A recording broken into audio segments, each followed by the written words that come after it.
Let's talk with Robert Jenrick. What did you notice about him? Well, my overall feeling was that he came across as safe and stable and solid, but also a little soporific as well. He had quite a stiff start with his speech. He did warm up very quickly and indeed showed quite a lot of emotion as he warmed up. But he also showed a couple of other things as well. He showed that he desperately wants this job, and he also shows that he has not just a focus on immigration, but a bit of an obsession with it. What did you think about Kemi, then? She also had quite a slow start with her speech, but suddenly she started driving the Ferrari very fast indeed, sometimes almost too fast. But the passion was there, the energy, the commitment, and frankly, by the end, she didn't just blow the doors off, she blew the roof off as well. Who did you think came out on top of this? If it was a boxing match, I think it would have been stopped after the 7th or 8th round. Why? In terms of political performance and getting that particular audience on their side, Kemi Badenoch had an outstanding show, because there does have to be a hint of show business in the era of social media when you're on a televised political confrontation. We've got a couple of things we want to show you. OK, this is a Robert Jenrick.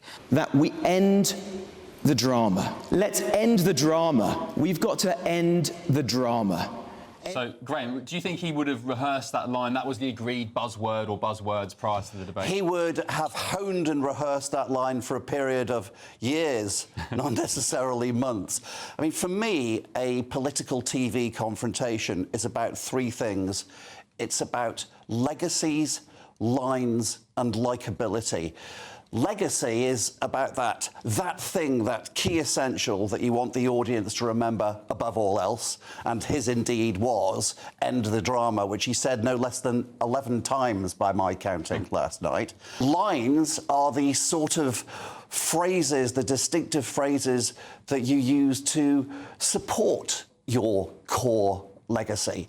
Now, Kemi's core legacy was it's not about right or left, it's about right or wrong. Jenrick had some fairly generic phrases to support his legacy, like, it's time to get serious, I'm for leave. Yes. There's always just that hint of, well, ChatGPT poured into a Savile Row suit with Robert Jenrick. What do you think? Whereas Kemi's phrasing, a lot more personal, a lot more distinctive. When she was asked about whether Nigel Farage should be made welcome back into the Conservative Party, she said, although we're a broad church, we won't invite a new guest into the church whose declared aim is to burn the church down. Yeah, that was quite good. I did enjoy that line from Kemi. Can we go back a couple of years to that? Do you remember that power stance that Theresa May, Cameron, Osborne all used, the two legs apart in a very bizarre... I don't know what they were doing. Weird. What was that? And B, why have the Tories ditched it? Well, the Osborne was certainly a coached effect, and he did use that to a remarkable degree. He looked slightly constipated while he was doing it. Sajid Javid was accused of imitating him, but in fact that was some naughtiness by some press photographers who asked him as he was standing outside the Home Office for the first time, can you just move to the right for about a foot?